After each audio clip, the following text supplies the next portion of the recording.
carbylamine reaction or isocyanate test can be used for the detection of primary amines. Only primary amines will give this test, secondary and tertiary will not give. C6H5SO2Cl is called as benzene sulfonide chloride, or else it is also called as Hinsberg's reagent.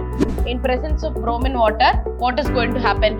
2, 4, 6. You can see here, this is first, second, third, fourth, fifth and sixth carbon. So 2, 4, 6, tribromoaniline is formed.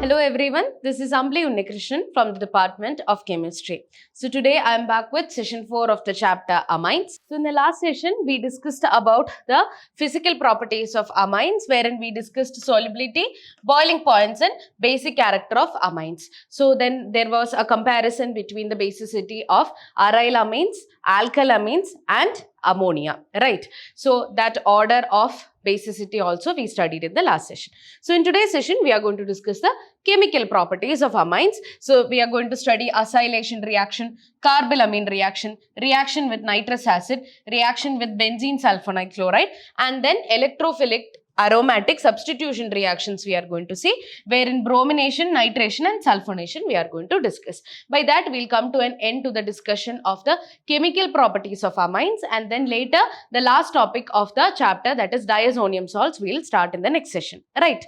So the first reaction is acylation or acetylation. So you already know what is acylation or acetylation. That means addition of an acyl group. What is acyl group? COCH3. So this is going to be substituted, right? So let's see. Primary and secondary amine, both aliphatic and aromatic, react with acid chlorides. Now what is acid chloride? RCOCl. This is called as acid chloride, right? So this COCl part, that is going to get substituted, right? Okay, so this is acid chloride. So this RCO part is going to be substituted, right? Anhydrides.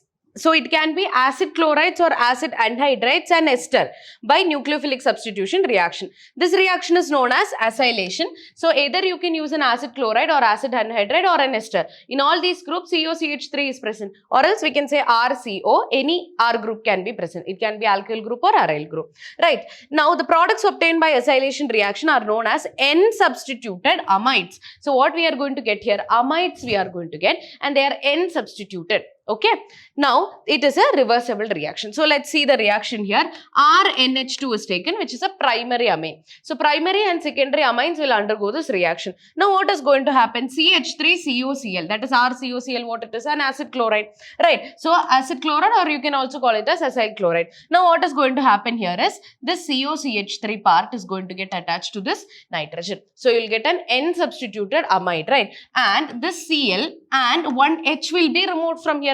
One bond is coming here, right? So this H will be removed as HCl. You can see here HCl. Now what will happen? This COCH3 will form a bond with the nitrogen. So you will have RNHCOCH3, right? RNHCOCH3 is getting substituted in place of hydrogen. So that hydrogen being removed combines with the chlorine and forms HCl. I hope it is clear, right? Now acetyl chloride reacts with methylamine in the presence of pyridine base to form N-methyl acetamide. So you're getting an amide here. You can see it is CO. So you're getting an amide here, right? So the same way you're getting an amide here as well. So we have taken methylamine. Methylamine we have taken CH3NH2.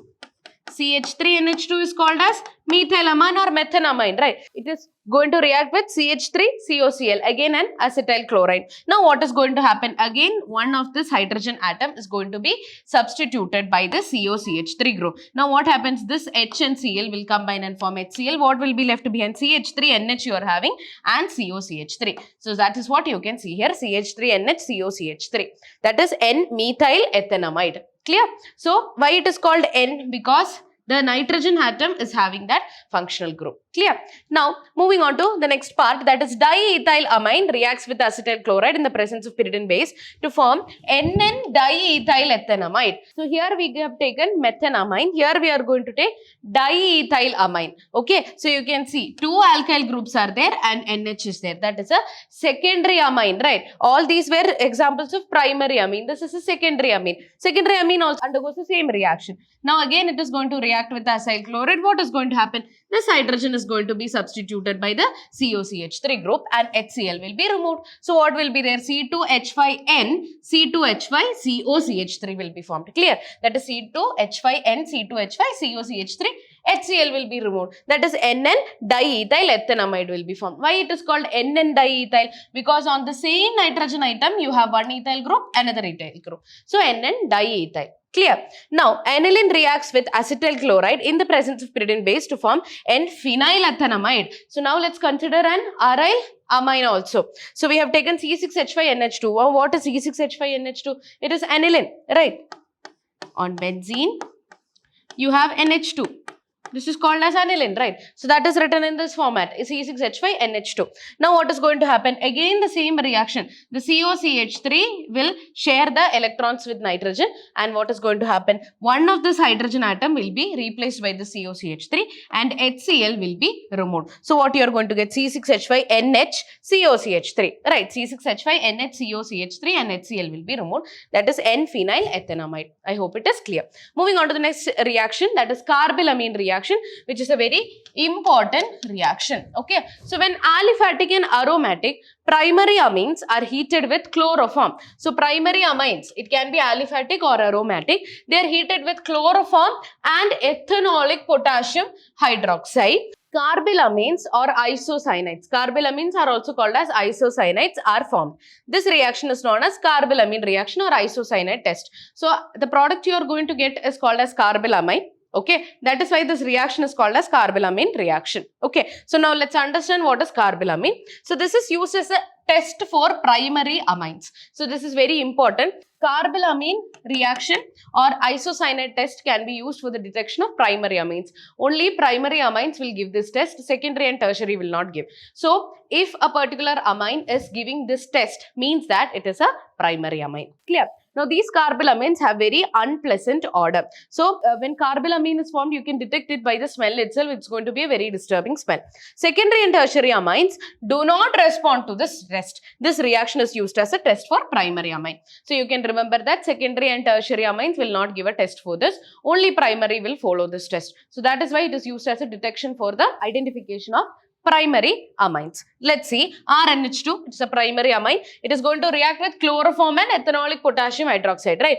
CHCl3, chloroform and potassium hydroxide. What is going to happen? RNC is formed. So this RNC is called as your carbylamine. Now there is a triple bond present here, R and triple bond C. Okay, so a carbylamine is formed and KCl is formed and water is being removed. Okay, so this is how this reaction will continue. So you have methylamine here, CH3NH2. It's going to react with chloroform and potassium hydroxide. What is going to happen? CH3 will remain there and this nitrogen and carbon will form a triple bond. Okay, CH3NC will be formed. It is also called as isocyanide, right? Isocyanide it is and KCl and water will be removed. Now you have C6H5NH2. Aryl amine we are taking. Same way it is going to react with chloroform and potassium hydroxide. What you will get? C6H5N triple bond C, right? C6H5NC isocyanide will be formed. Which isocyanide?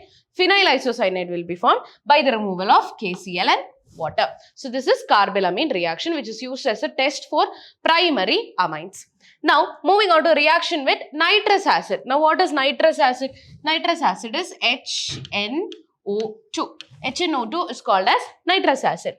Now the reaction with aliphatic primary amines. So what is aliphatic amine means? It does not have a ring structure. It will be a straight chain or a branched chain structure. So aliphatic primary amines reacts with nitrous acid prepared in situ from NaNO2 and mineral acid like HCl. So it is going to be prepared on the time of the reaction, that is by the reaction between NaNO2 and HCl. So that is how you can prepare HNO2, that is nitrous acid, to form unstable aliphatic diazonium salt, which further produce alcohol and HCl, which the evolution of nitrogen gas by hydrolysis. Okay, so first what is going to happen? Primary amine is taken here, HNO2, nitrous acid, okay, which is prepared in situ by using NaNO2 and HCl. What is going to happen is first you are going to get a diazonium salt here. Diazo stands for two nitrogen atoms, that is N2. Okay, azo is for nitrogen, used for nitrogen. So diazonium means N2 will be there. So RNH2, what is going to form? A salt is being formed, RN2Cl minus, N2 plus Cl minus. So regarding diazonium salts, already you have an idea. We have studied diazonium salt reactions, right, in the previous chapter also. So N2 plus Cl minus will be formed, and then it is going to undergo hydrolysis. Hydrolysis means addition of water. So what is going to happen here? This part is going to be removed. From the water, OH is going to be added to the alkyl group. So you will get an alcohol, ROH, alcohol. Then this N2 is going to be released as nitrogen gas. What else will be left there? From the water, you have an H as well, right? HOH is water. So this H and this Cl will combine and form HCl. Right, okay. Now let's take an example. Methylamine reacts with nitrous acid to form methyl alcohol with the evolution of nitrogen gas. CH3NH2, methylamine, reacts with nitrous acid HNO2 in presence of NaNO2 and HCl. What you are going to get? CH3NH2 and HNO2, nitrous acid. So what is going to happen? This NH2 is going to be N2 plus and Cl minus. Right, so you will get the diazonium salt, and then hydrolysis is going to take place. What is going to happen? This will be removed as nitrogen gas. This Cl and the H from it will form the HCl, and you have an OH which is going to form a bond with the carbon. So you will get methanol, nitrogen gas and HCl. So this is the reaction with nitrous acids. Now this was the reaction with nitrous acid if you are taking a primary amine. Now let us take an aromatic primary amine. This was a aliphatic primary amine, right? Now we are taking a aromatic primary amine. So this reaction is called as diazotization reaction. So we have already studied this. Aromatic primary amines reacts with again nitrous acid. It can be NaNO2 and HCl at low temperatures to form diazonium salt. This reaction is called as diazotization. For example, on treatment with NaNO2 and HCl at 273 to 278 Kelvin, aniline produces benzene diazonium chloride with NaCl and H2O as byproducts. So you can see here C6H5NH2, that is aniline, okay, in presence of nitrous acid, which is prepared in situ from NaNO2 and HCl, right? And it happens at 273 to 278 Kelvin. What is going to happen? Benzene diazonium salt will be formed. That is, this NH2 becomes N2 plus Cl minus. So between these two nitrogen atoms, there will be a triple bond which is present. Okay. And apart from that, sodium chloride and water will be present, right? Sodium chloride and water will be present. So this is how the reaction will proceed. Benzene diazonium salt you are going to get. Now the next reaction is reaction with benzene sulfonyl chloride. Benzene sulfonyl chloride, it is C6H5SO2Cl. C6H5SO2Cl is called as benzene sulfonyl chloride, or else it is also called as Hinsberg's reagent. Hinsberg's reagent. Okay. So benzene sulfonyl chloride, Hinsberg's reagent, reacts with primary and secondary amines to form sulfonamides. Okay. So it is important to remember what is Hinsberg's reagent. So that can be also a question. What is Hinsberg reagent? Benzene sulfonyl chloride. So you should be knowing that. In this reaction, the amines are allowed to react with Hinsberg's reagent, that is benzene sulfonyl chloride. The three types of amines reacts differently with Hinsberg's reagent. Therefore, they can be easily identified using Hinsberg's reagent. So this is an important reaction because Hinsberg reagent, that is benzene sulfonyl chloride, helps us to identify whether the given amine is a primary amine, secondary amine or tertiary amine, because all of these amines will react differently in presence of Hinsberg reagent. So primary amine react with benzene sulfonyl chloride to form N-alkyl benzene sulfonyl amide, which is soluble in alkali. Okay, so if primary amines are present, then it reacts with Hinsberg's reagent and it forms N-alkyl benzene sulfonyl amide, which is soluble in an alkali. Alkali means any base. So it will be soluble in alkali. So let's see the reaction.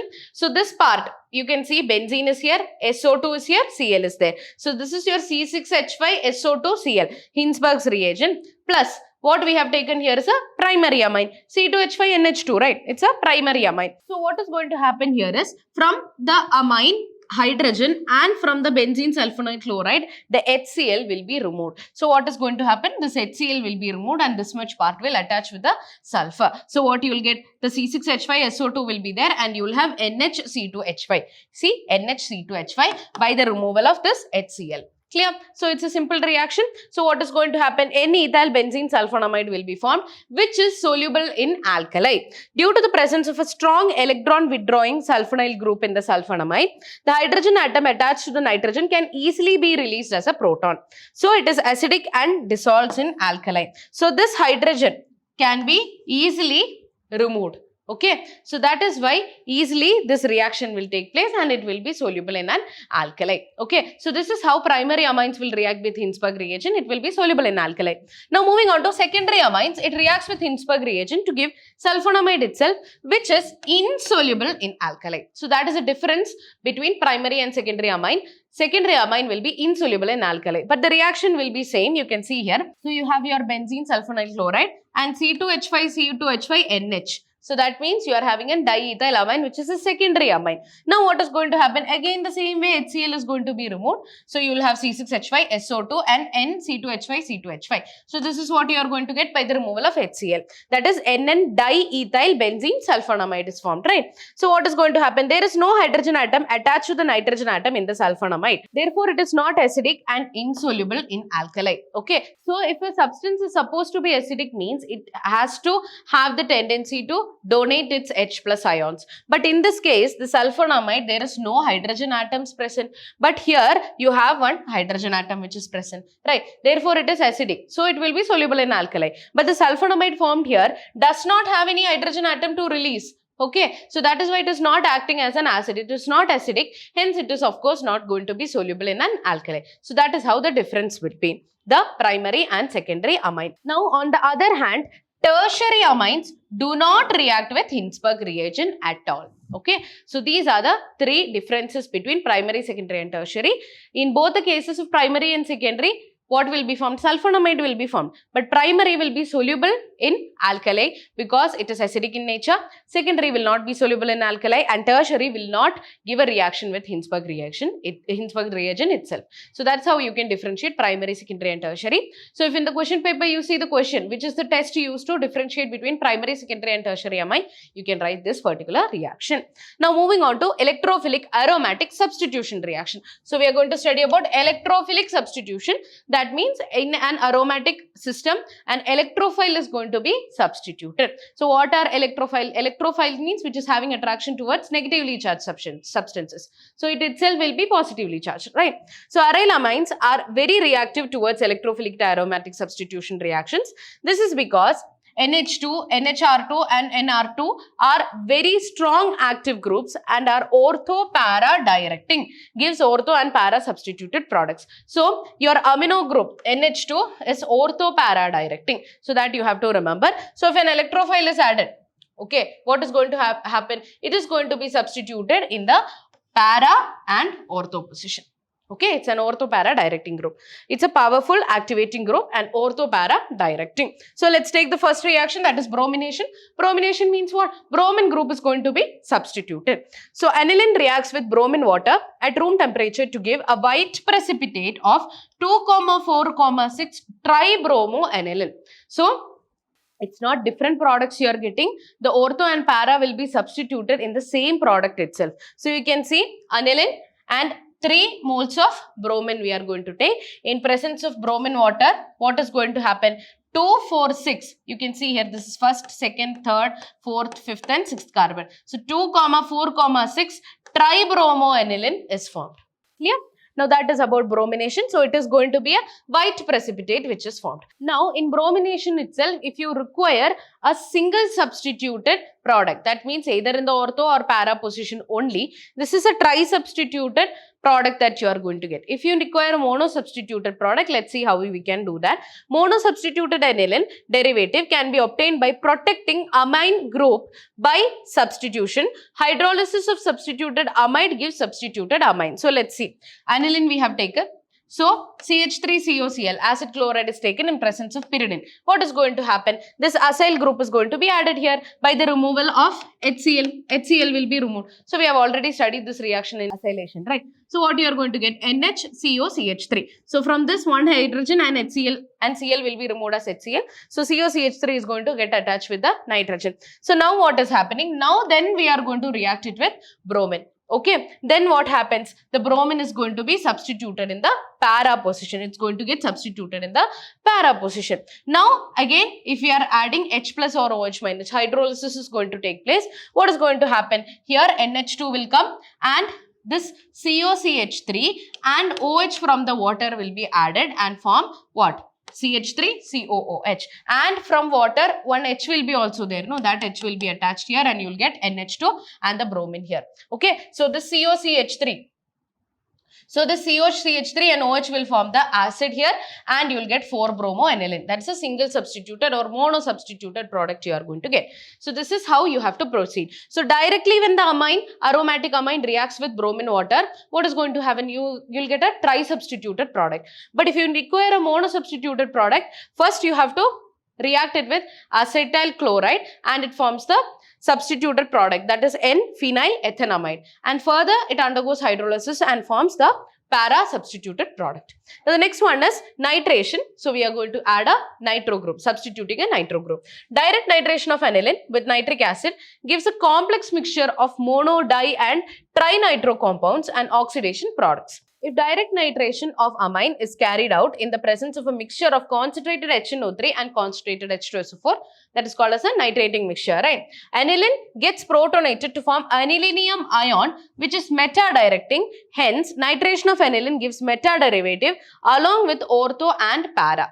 Okay, so in nitration, what you have to remember is 3 products will be formed, that is ortho, para and meta products will be formed. So you can see here aniline reacts with nitric acid and sulfuric acid, nitrating mixture. What is going to happen? Nitro group substituted in the para position, in the meta position, in the ortho position. So in all the positions you are going to get. Okay, so you can see here itself the para product will be the most, then you will have meta and the least will be ortho. Okay, so that is how the reaction proceeds in nitration.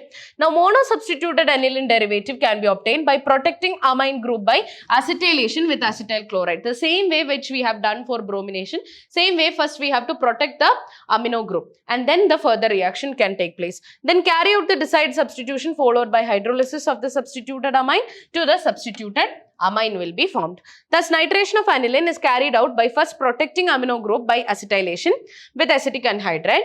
The nitration reaction can be controlled and the para-nitro derivative can be obtained as a major product. So, in here, if you are directly using the nitrating mixture, ortho, para and meta will be also there, will be formed.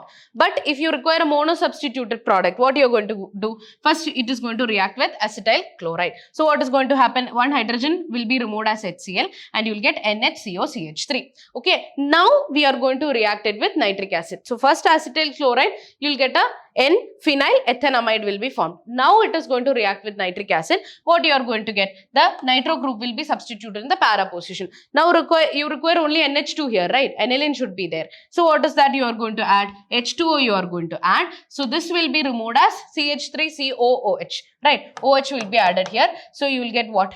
Acid will be formed and the hydrogen will be added here. You will get aniline and it is a para-nitroaniline. Only para form will be formed. So this is how nitration can proceed. If you require all the para, ortho and meta, this is the reaction, that is directly nitrating mixture you can add, or else first you have to protect the amino group by adding acetyl chloride and then it can react with the nitrating mixture. Now the last one is sulfonation.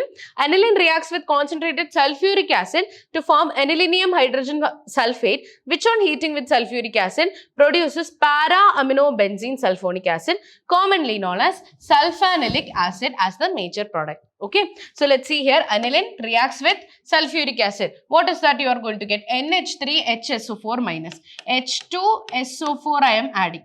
Right, so HSO4 minus will be there and one more H is there, no, that is going to be added to the NH2. You will get NH3 plus HSO4 minus. That is anilinium hydrogen sulfate. Okay, so you have NH2 here, to which I am adding H2 2SO4, right? So this hydrogen combines with this and forms NH3 plus, and what you have HSO4 minus. So this is anilinium hydrogen sulfate. Now, if you are heating under 453 to 473 Kelvin, what is going to happen? Again, in presence of sulfuric acid, sulfanilic acid will be formed. So, you will get the SO2H here. So, the amino group will be retained here. Okay, and the zither ion formed is NH3 plus and SO3 minus. That is, this H can go here and form NH3 plus. Right. So, in that way, sulfanilic acid will be formed. Clear? So, the next session, we are going to start off with the next topic, that is diazonium salt. The same way we have discussed about amines, we are going to discuss the physical properties, chemical properties, preparation, all of that regarding diazonium salt. So, I hope the concepts I have covered in this session is clear for you. So, that's all for today. Thank you.